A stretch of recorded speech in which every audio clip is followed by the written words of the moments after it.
Your nephew gets your apartment. He's getting married, Dad said, handing my brother the spare keys I'd given them for emergencies. You can crash on our couch, Mom added. I just nodded and left. 2 days later, they showed up with a moving truck.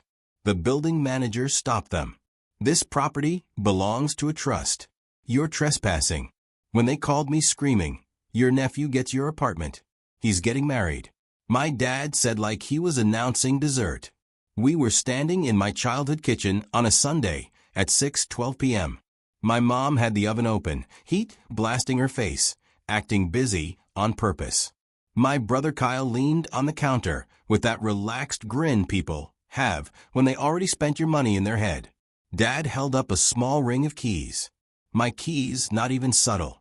The same spare set I'd given my parents for emergencies 3 years ago when I bought the unit. Kyle reached for them like they belonged to him. Mom smiled too wide.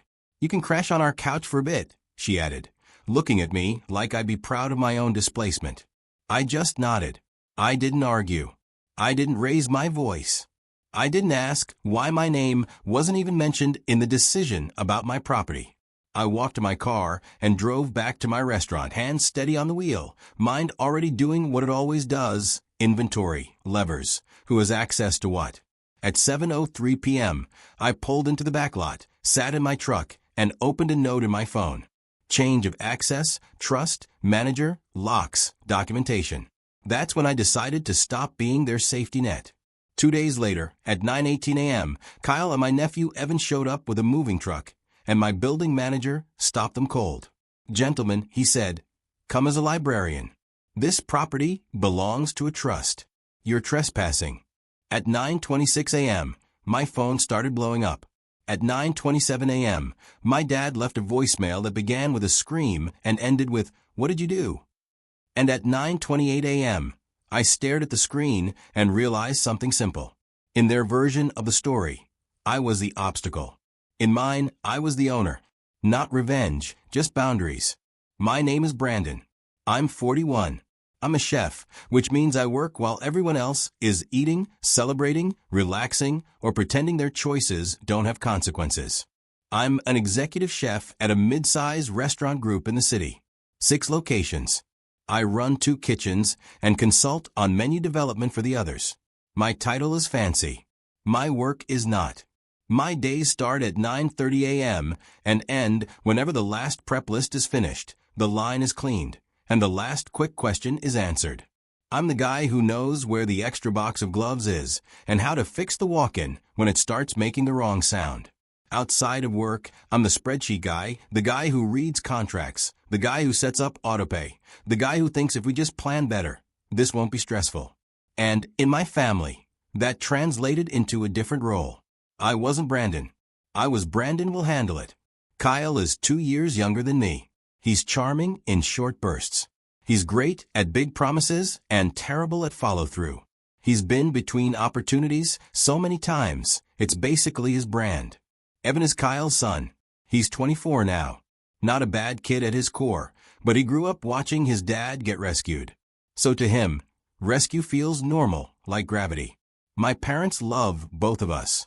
I believe that. But they respect one of us. Guess which one? When I was 33, I got divorced. Nothing dramatic, no cheating, just slow drift, different lives. I bought out my ex's share of our condo and moved into a smaller place above my first restaurant. A year later, I bought a small 4-unit building, one of those older brick places with creaky stairs and solid bones. It wasn't glamorous. It was smart. Purchase price $612,000. Down payment $122,400.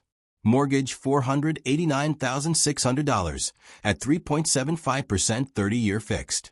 Monthly payment with escrow $2,986.14. 3 units rented. 1 unit I kept empty as a future option. An office, a landing pad for when I got tired of the restaurant noise, a place where silence was allowed. That empty unit became the center of my family's imagination.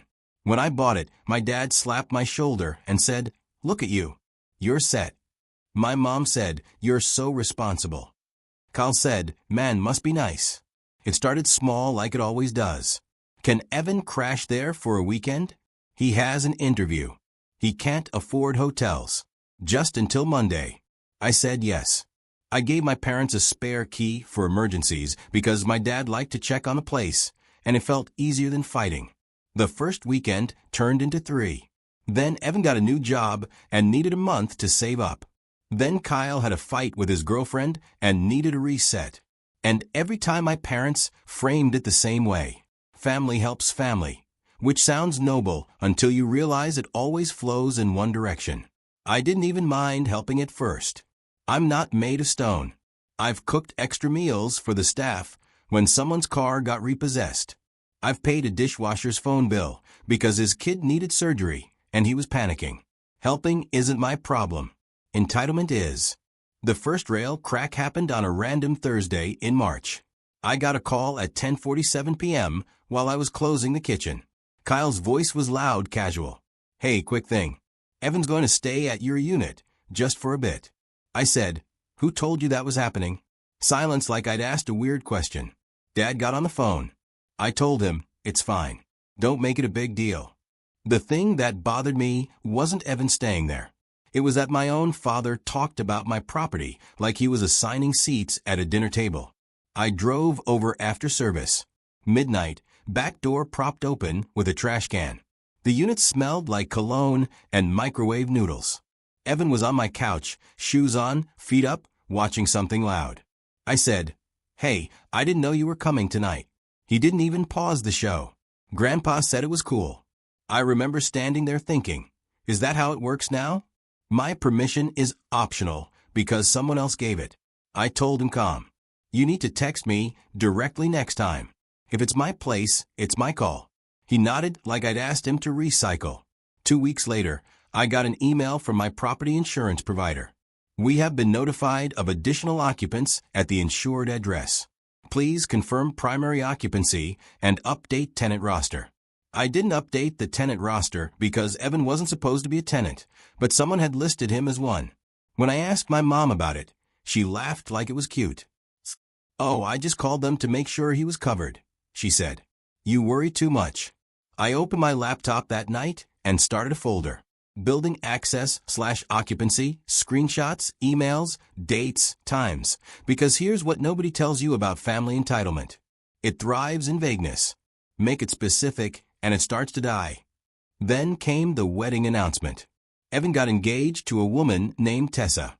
Nice enough, works in marketing, always talking about timelines and vision boards.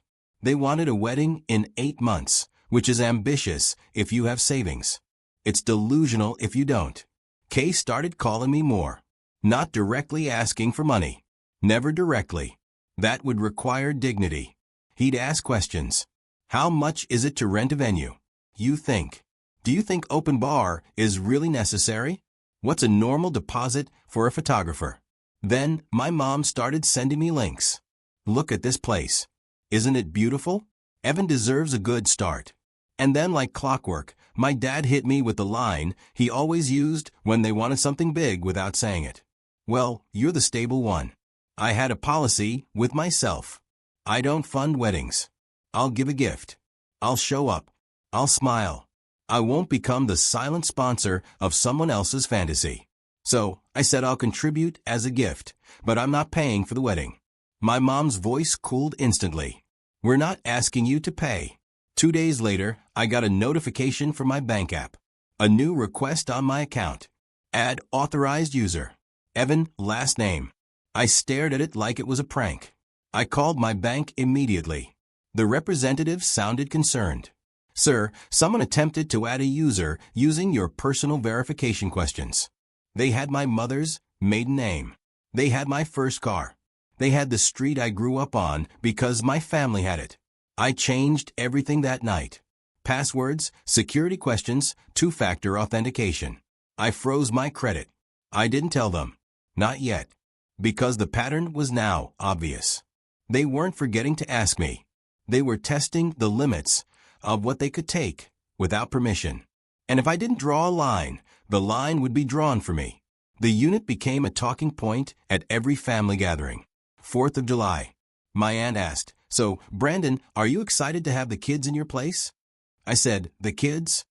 My mom jumped in. "Oh, Evan and Tessa will probably start there. Just until they get settled." I looked at her. "That's not the plan." She blinked, offended. "Well, it makes sense." There it was again. It makes sense. Not can we talk about it? Not. Would you consider it? Just it makes sense.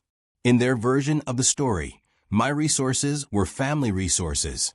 In mine, my resources were the result of 70-hour weeks, burned hands, missed weekends, and saying no to things they said yes to. The erosion wasn't just financial. It was personal. It was the way my dad would introduce me to people. "This is Brandon. He owns a building." Not "this is Brandon. He's a chef." Like, the building was my identity. Like, the building was the only reason I was useful. It was the way Kyle talked about the unit like it was already assigned. "We'll paint it after the wedding. We'll get new furniture. We'll swap the locks." He said that last one casually at brunch. I set my fork down. "Why would you swap the locks?" Kyle grinned. "For safety, new chapter." My mom nodded. "It's normal, honey." I felt something in my chest go quiet. I wasn't angry. I wasn't cruel. I was just done. That night I didn't sleep. I stared at the ceiling and replayed conversations like security footage. How many times had I mistaken confidence for love? How many times had I called it family closeness when it was really access? At 4:47 a.m., I opened my laptop and pulled up my property documents. And I found the lever I'd been ignoring. The building wasn't in a trust. It was in my name, which meant my family's access was entirely based on keys and assumptions. Keys I could change, assumptions I could break. On Monday, I met with an attorney named Denise who specialized in real estate and asset protection. I brought a folder, literally a printed folder with tabs, deed, mortgage, insurance policy, emails about occupancy, screenshots of that authorized user request, a photo of the spare key ring in my dad's hand from Sunday, because yes, my cousin had posted it on Facebook with the caption, "Family helping family." Denise looked at everything, then looked at me. "You're not here because you hate them," she said. "You're here because they don't understand ownership." I exhaled like I'd been holding my breath for a year. We set up a trust. Not because I was hiding assets, not because I was doing anything shady. Because I wanted the building managed like an asset, not treated like a family timeshare. The Harrison Property Trust. Yes, my last name is Harrison. No, I'm not proud of how formal it sounds. Trustee, a professional trust company Denise worked with. Beneficiary, me, manager, my existing property management firm. Updated contract. We drafted formal policies. No occupancy without written lease. No keys distributed without trustee approval. No temporary stays beyond 72 hours without documentation. Any attempted forced entry triggers a trespass notice. Then I call my building manager, Marco. Marco is the kind of guy who wears a neat polo, knows every tenant by name, and doesn't get emotionally involved. Perfect. I told him, I need to change access. He didn't ask why. He asked for dates and details. On Wednesday at 8 a.m., a locksmith changed every exterior lock. New deadbolts, new keyway, new building entry fob system. I paid $1,146. I have the receipt. At 8:42 a.m., I got a text from my mom. "Why isn't my key working?" Smiley face. The smiley face made my jaw tighten more than any insult would have. I didn't respond. At 9:10 a.m., I email my parents. "Spare keys are no longer valid. Please don't attempt to access the unit. If there is an emergency, contact Marco at the management office." Simple, professional, boring. Boring is a boundary's best friend. Then I asked Denise, what happens if they show up anyway? She said, then they learn what trespass means. I wasn't planning to destroy them. I was planning to stop letting them destroy me. The confrontation was inevitable. I just wanted it on paper, not in motion. And I knew exactly where it would happen because Evan's wedding timeline had a deadline. They were going to need the apartment for the start, which meant they'd announce it publicly and dare me to object. So I planned for that moment like I planned a Saturday dinner service. Prep everything. Label everything. Keep the heat controlled. The scene happened sooner than I expected.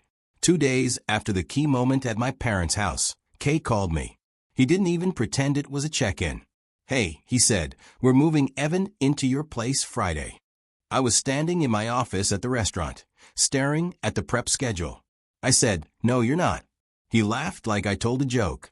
"Dude, Dad already said yes." I paused. Not for drama.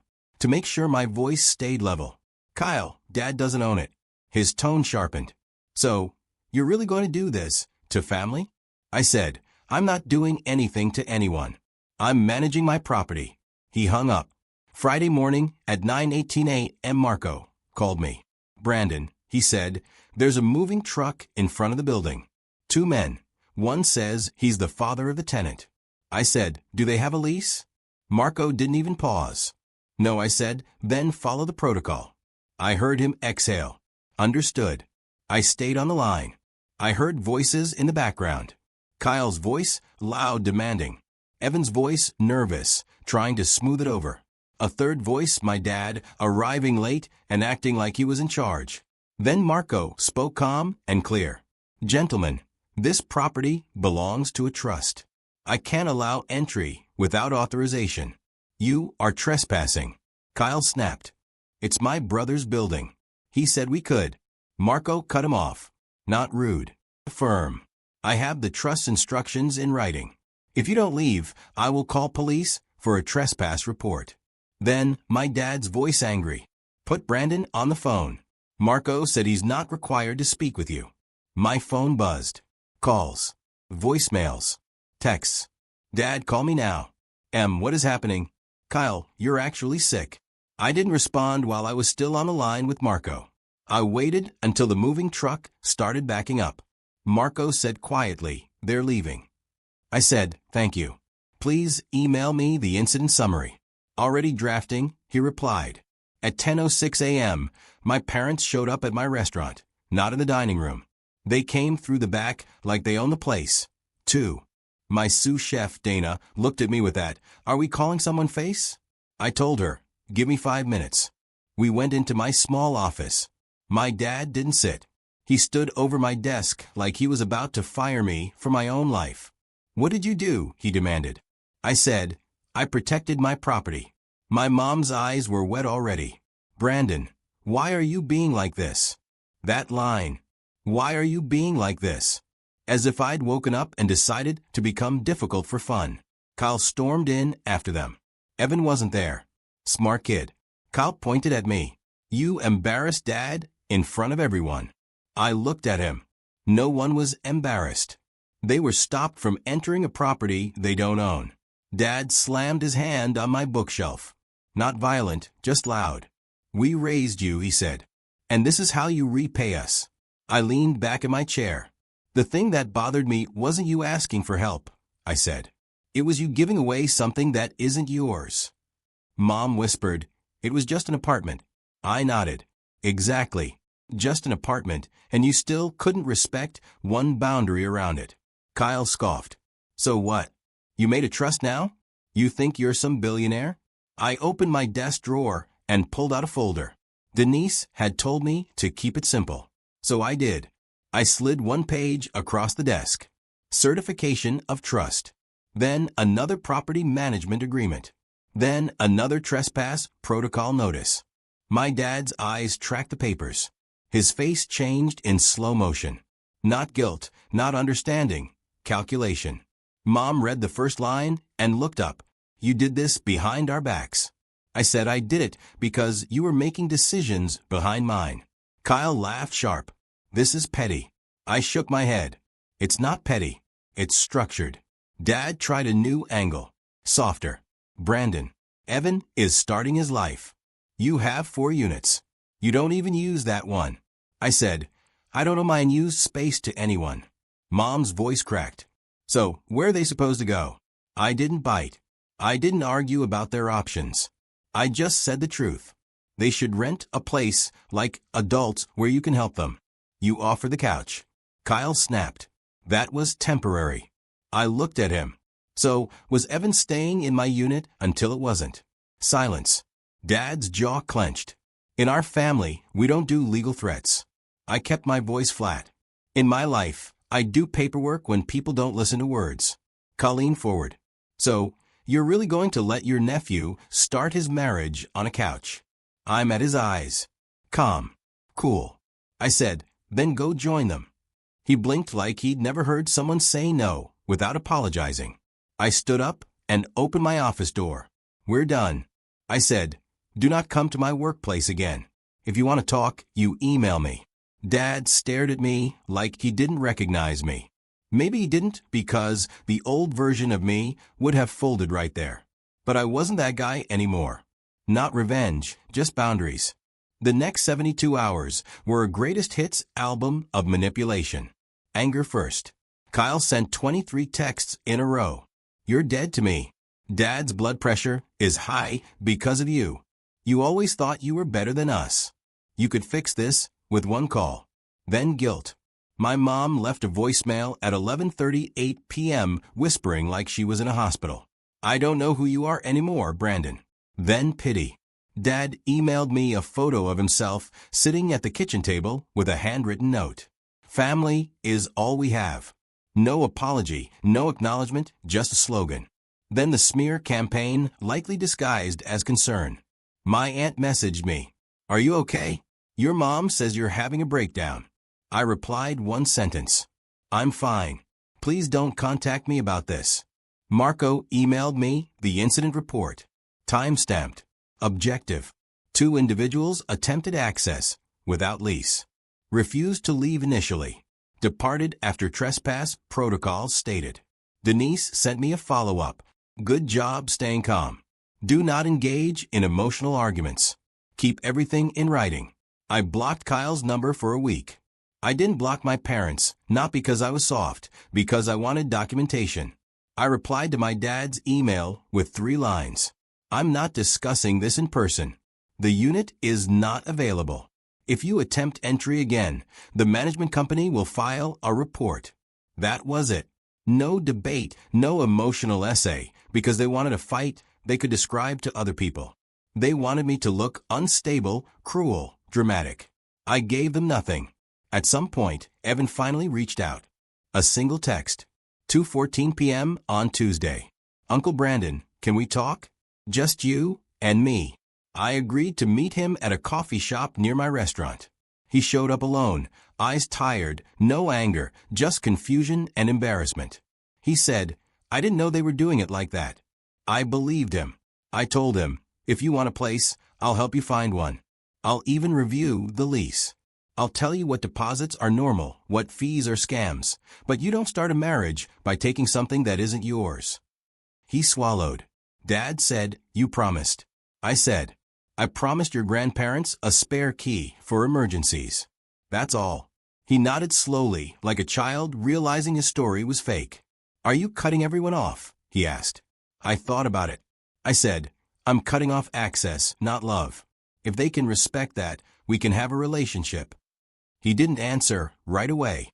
Then he said quietly, I don't think they know how.